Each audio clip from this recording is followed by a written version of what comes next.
Okay, welcome to EuroPCR 2023. We've got a packed house here. It literally is standing room only. And I'm Andrew Sharp. I'm a consultant cardiologist from Cardiff in the United Kingdom. And it's my great pleasure to have an expert panel with me. On my right here, we have Flavio Ribichini from Verona, a great expert in renal denervation, amongst many other things, a true Renaissance man. So welcome, Flavio. We have Atul Pathak from Monaco, an expert in hypertension, amongst many other things. And next to him, we have Felix Mahfoud, who has led many of the papers that we've seen underpin the evidence in this field.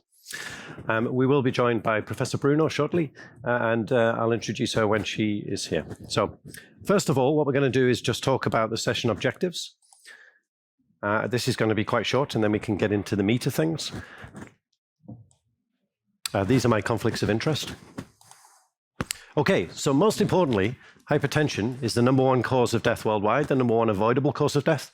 And quite bizarrely, despite being obviously the most important condition in medicine, because it kills more people and harms more people than any other condition, it's very badly managed. It's only controlled in about 45 to 55% of patients in different countries around the world, whether that's the richest of countries or the poorest of countries.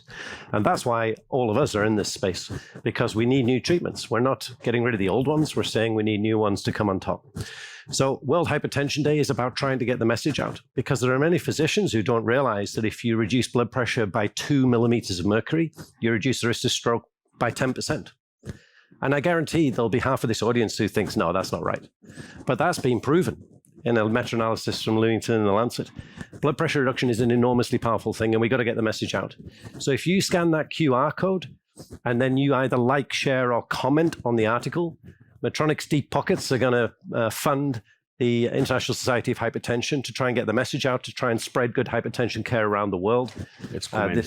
This is not a device thing. This is about trying to improve hypertension care. So please scan that code and contribute to hypertension development around the world.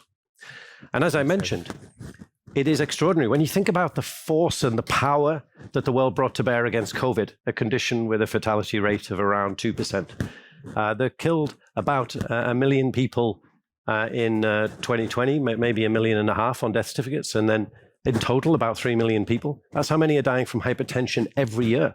And yet we haven't solved this problem of hypertension that affects 1 in 4 of all men and 1 in 5 of all women, with only half of the patients getting treated to control. And that's to a weak control standard of 140/90. That's not to the new European and American standards of 130/80.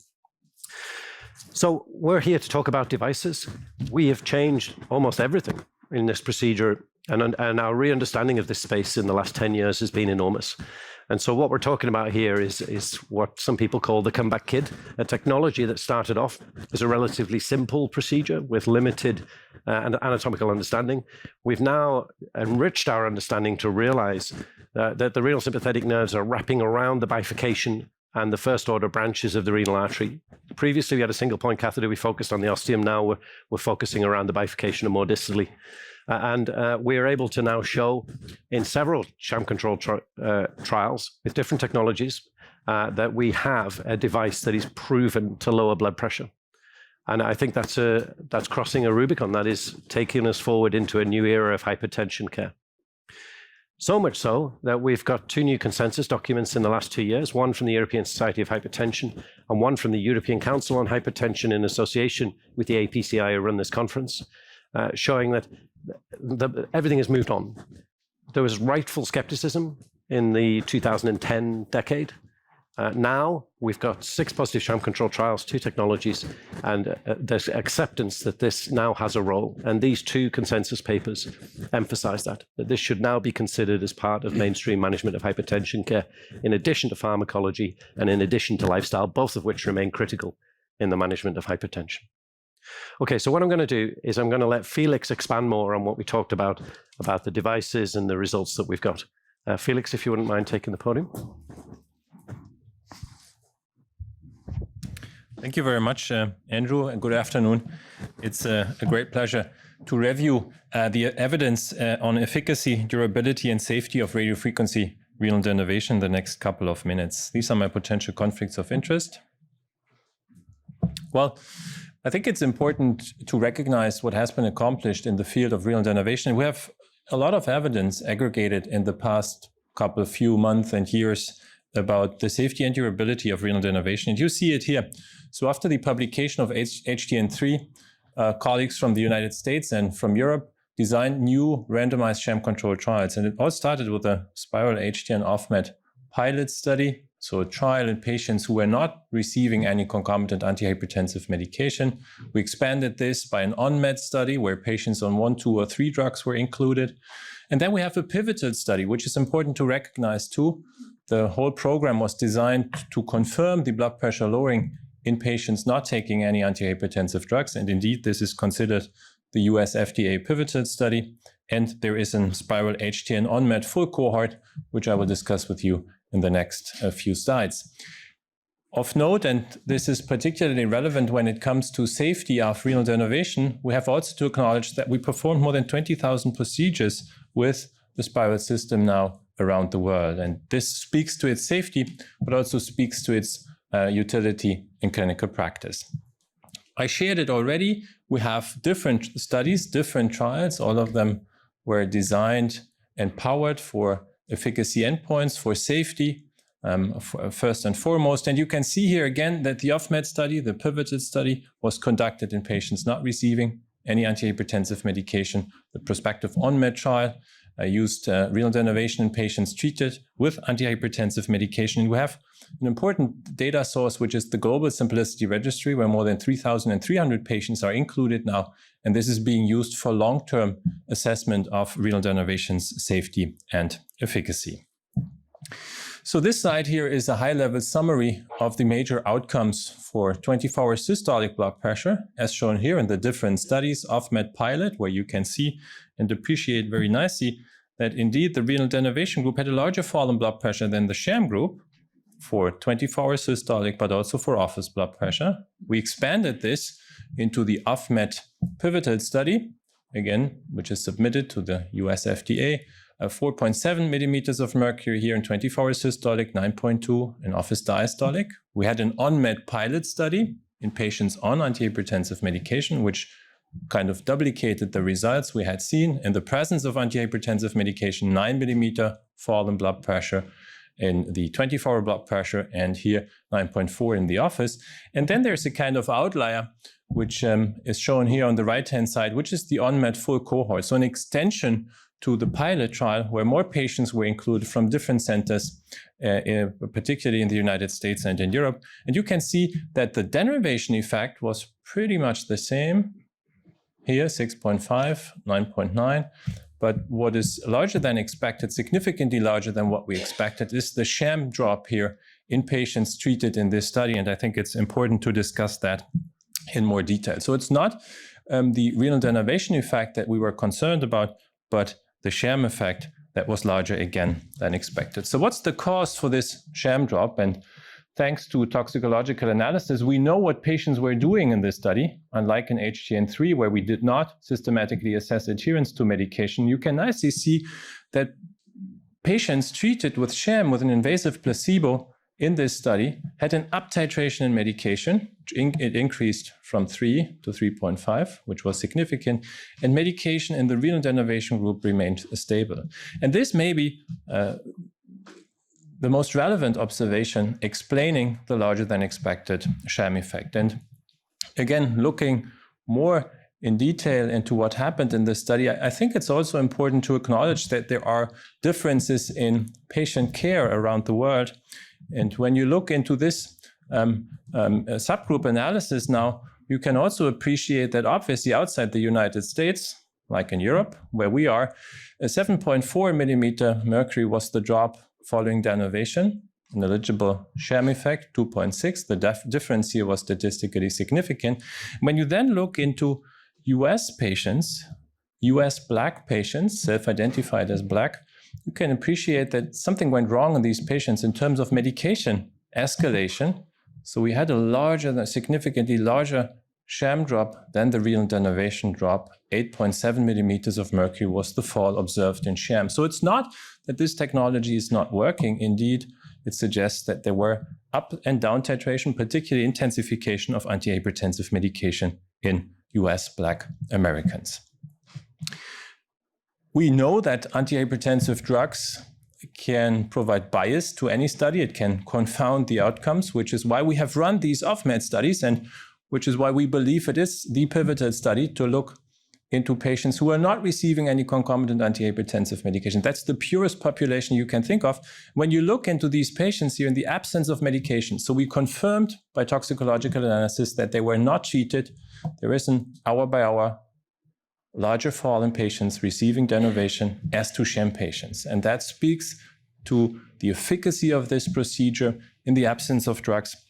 And you see the same here on the right-hand side in the presence of medication. But again, this is kind of confounded in some patients in the sham group, particularly who had an intensified antihypertensive drug regimen. It is safe, which is particularly important when it comes to mild to moderate, low-risk hypertensive individuals that we may want to treat using renal denervation. It's very safe. We had a performance goal agreed and set up with the FDA to be below 7.1%. And you can see here that it was 0.4%, so very low adverse event rates. We only had one vascular complication here in one individual treated in these studies. What about renal function? That was a concern very early expressed, particularly by nephrologists. You can see here that we're closely assessing renal function in the Global Simplicity Registry in thousands of patients. And again, displayed here is that there is no significant change. It's within the expected range of a difficult to control hypertensive patient population.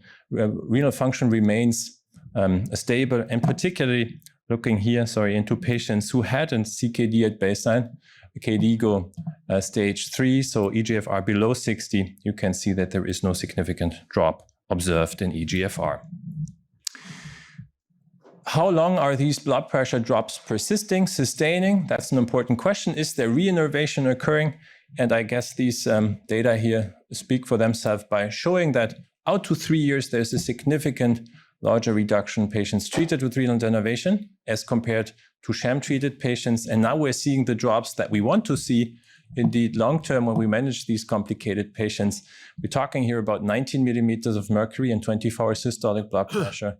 And here an office blood pressure fall of 21, not shown here, but particularly important is the drop, the larger, proportionally larger drop observed in nighttime blood pressure, which is closely associated with cardiovascular outcomes. And again, here also 20 millimeters of mercury changes were observed. When it comes to control rates, and this is relevant in clinical practice, I guess, we do see that patients who are treated with renal denervation has almost doubled their control rate, 83% as compared to 44% in this randomized sham-controlled study.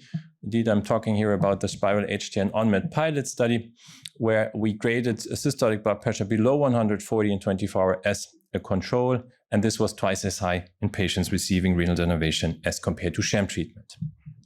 Long-term, outside of clinical trials, in the registry, and this is relevant when it comes to the external validity of the trials, because randomized sham-controlled trials are an artificial environment in highly experienced centers around the world. Patients are carefully selected to be included in these studies. So it's important to look into clinical practice, and we're doing that continuously here in the Global Simplicity Registry. And you can see that in the registry, the blood pressure falls are pretty much in line with what I've shown you from the randomized control trials. Office systolic blood pressure at 3 years, 17 millimeters of mercury, and the corresponding 24-hour blood pressure was 9 millimeters of mercury.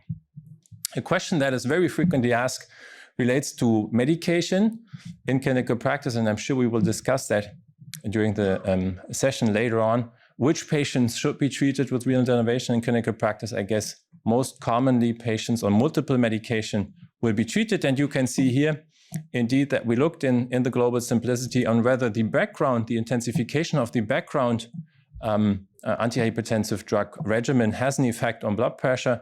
We graded patients into those who had 0 to 3 drugs prescribed versus patients on more than 4 or 4 baseline antihypertensive drugs. And basically the blood pressure changes are exactly the same, no differences in terms of office systolic blood pressure reduction through 3 years of follow-up. Another question frequently asked, and the paper will hopefully being published very soon, relates to the use of renal denervation in the presence or absence of aldosterone antagonists, which are the fourth line antihypertensive agents to be used in patients with resistant hypertension. So we looked into it. If anything, we see a slightly larger fall in blood pressure observed at 1 and 2 years in patients treated without an aldosterone antagonist, but at 3 years, it's pretty comparable and not strongly indicating that there is not a synergistically better response to renal denervation in the presence of aldosterone antagonists.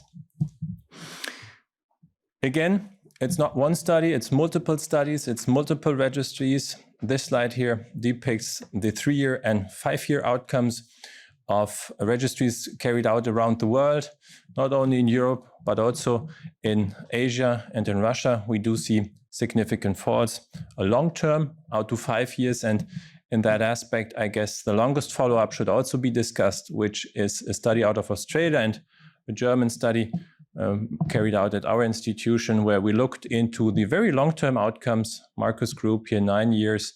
We had 9.4 years in 61 and 33 patients. And you do see that antihypertensive medication is not intensified. Indeed, here it remains stable. In Marcus, in the Australian cohort, it was reduced, but still no changes or slight reductions in antihypertensive medication. But there are persistent blood pressure reductions observed out to 10 years almost of follow-up, as 12.1 millimeters of mercury in 24 hours systolic. And here it was 16.2 millimeters of mercury.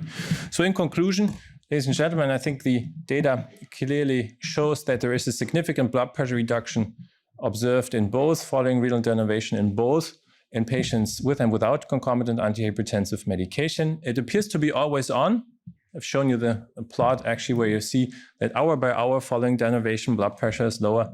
The major adverse event rates are low. It is a very safe procedure with 0.4% complication rate. It's much lower than what was anticipated.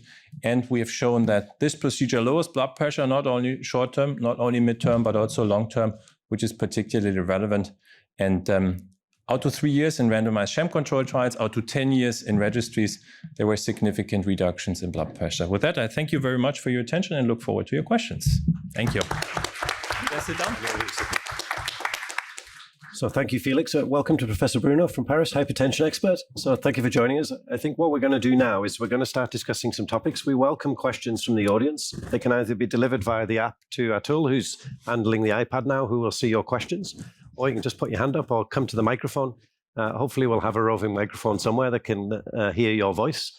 But in the meantime, what I'll do is I'll ask Atul to lead off the discussion. Sure. We can build on what Felix has said or take any questions that may already have come in. Maybe a couple of questions while I was listening to you, Felix, and I think it's also important for the audience, the durability, okay?